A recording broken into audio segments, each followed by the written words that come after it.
Hello again, friend, and welcome back to our special edition of Sex Addicted Christian. Today is episode 2, Isolated into Community. Sounds a little strange, but I want to talk about how we can see this moment of isolation as an opportunity instead of a hardship to push us deeper into the community that God is wanting to provide for us.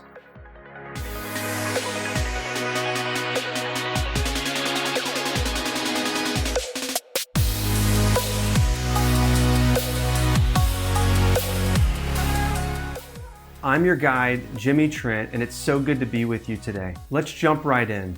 So here's the reality for us in our addiction. Addictions isolate us. This is a truth even in normal circumstances. How much more now will isolation be our normal trajectory if we don't fight against this as we face this pandemic of the COVID-19 coronavirus? Overcoming isolation is one of the pillars of a porn-free life. I talk about that in our guide in the Cultivating Community section, which deals a lot with this topic of isolation.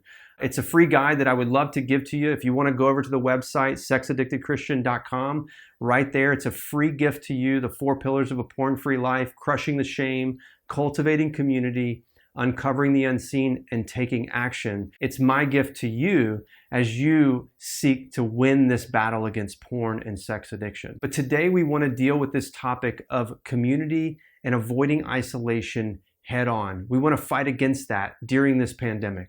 So how will we be isolated into community?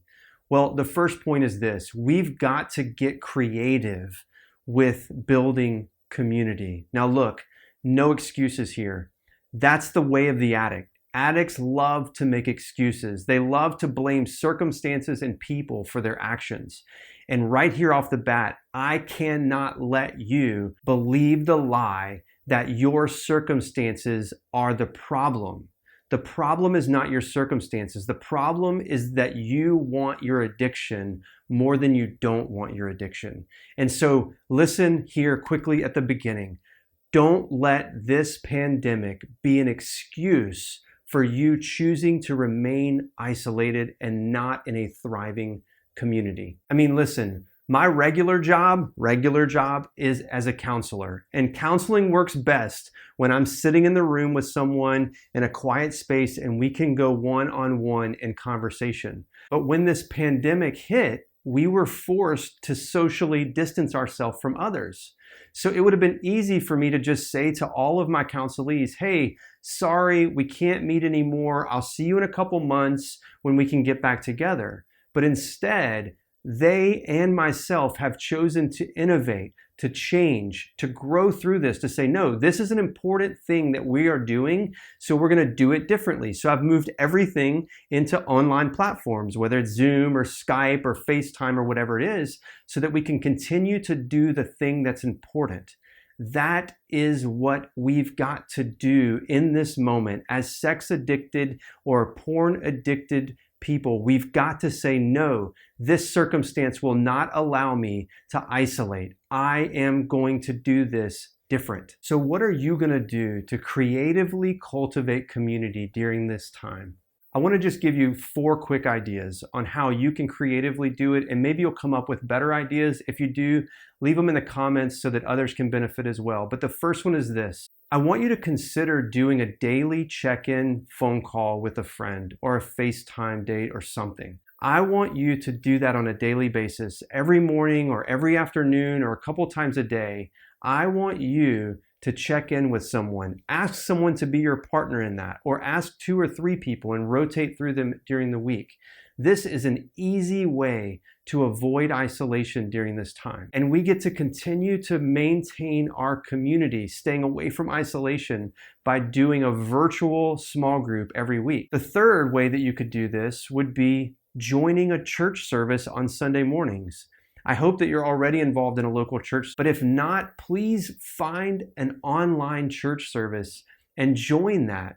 Some of these churches are finding creative ways to connect with others even during this time by sending in prayer requests or connecting you with other groups of people. So do that. Find a church, preferably one even local, so that when this pandemic's over, you can just get acclimated into their normal community rhythms. But for now, find a church to attend on Sunday mornings. And the fourth one we've talked about in previous videos, and I think it's more important now than ever, is to get yourself some kind of internet blocker safety accountability system. We use, as I mentioned before, Covenant Eyes at our house, and it has worked wonderfully. But now more than ever, since you don't have these normal rhythms of meeting with a small group, having a coffee date with a friend where someone can ask you directly how you're doing, having an internet filter is going to provide such great accountability and community for you during this season. So take the risk, get over your pride of doing it, and get connected to something like Covenant Eyes or whatever you choose, whatever works for you, and get into community with your internet use. And my second point in this topic of isolated into community has to do with our community with God. Almost everyone I've talked to has more discretionary time on their hands right now than they did 4 weeks ago before we all ended up in quarantine. Here's my question. How are you using these extra hours? I know for me, the fact that I don't commute anymore and my son's baseball season has been canceled, I've got 15 to 20 hours that I didn't have 4 weeks ago. So what are you doing with those hours? Now, the stats are a little sobering and a little sad because it seems that many of you are just looking at pornography more. I want to ask you and beg you to not waste these hours. These hours are a gift to you and to me. Let's use them to further and deepen our relationship with God. Don't just do more of what you've always done in escaping your relationship with God or with others and coping with the hardships of life through pornography. You've got more time on your hands. Don't use it for this. Now, more than ever, is your chance and your time to change the way that you've historically done this and to create something new. I love what one friend of mine said recently in a conversation that we had about isolation and loneliness. He said, let your loneliness be turned into aloneness with God.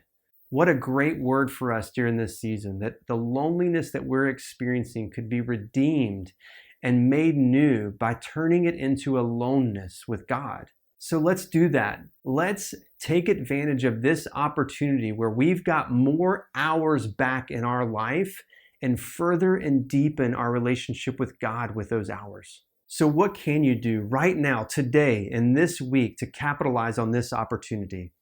There are 3 ways that I think you can do this. The first is this, to commit to daily Bible reading and prayer. Do it in the morning, do it in the evening. You've got more time. And I'm not talking about some crazy extended Bible study. Just simply open your Bible, read it for 5 minutes, do it with a prayerful mind and a prayerful heart, and ask God to speak to you. And then when you're done, pray in response to what you read. The second is simply this, choose some kind of fast. Many of you right now are watching every single Netflix and YouTube and Hulu and Amazon that you can possibly get your hands on. I can't tell you how many Facebook posts I've seen with saying, hey, I've watched everything. Is there anything else that I can watch right now? Stop watching so much TV. Stop filling your time with empty things and fast from something. So limit your time on Netflix or on Hulu. Fast from a meal. Fast from some other thing. I know you're trying to fill your time up with things because you have so much of it right now. What I'm asking you to do is consider some small fast where you can actually abstain from something and fill that up with God. A third way to do this would be reading a book. Some kind of book that brings your heart and your mind into your relationship with God. So there may be a number of books that people have recommended that you've never had time to read. Now is a great time to dive into that book you've been wanting to read. So look, in conclusion, we have been isolated into community. And I know it seems odd, but this moment, this season of your life where you're facing more relational disconnection than you ever have before, this moment can be a moment where your community actually deepens. So if you want to fill up that time with something meaningful, I've given you some ideas, but I also want to remind you, I've written a free guide for you, the 4 pillars of a porn-free life, where we talk about crushing the shame, cultivating community, uncovering the unseen, and taking action. This would be an amazing way for you to capitalize on this moment with the extra time you have to really wage war against your sex addiction. So have it from me to you, a free gift, call it the quarantine gift. I want this moment to be redeemed in your lives. It's so good to see you today. Thanks for being here. I'll see you tomorrow for episode 3. We're going to talk about the specific relationships of being a single, being a spouse, and being a parent, and the unique challenges and opportunities that each of those 3 different categories of people can capitalize on this moment. Great to see you today, and I look forward to seeing you again real soon. God bless.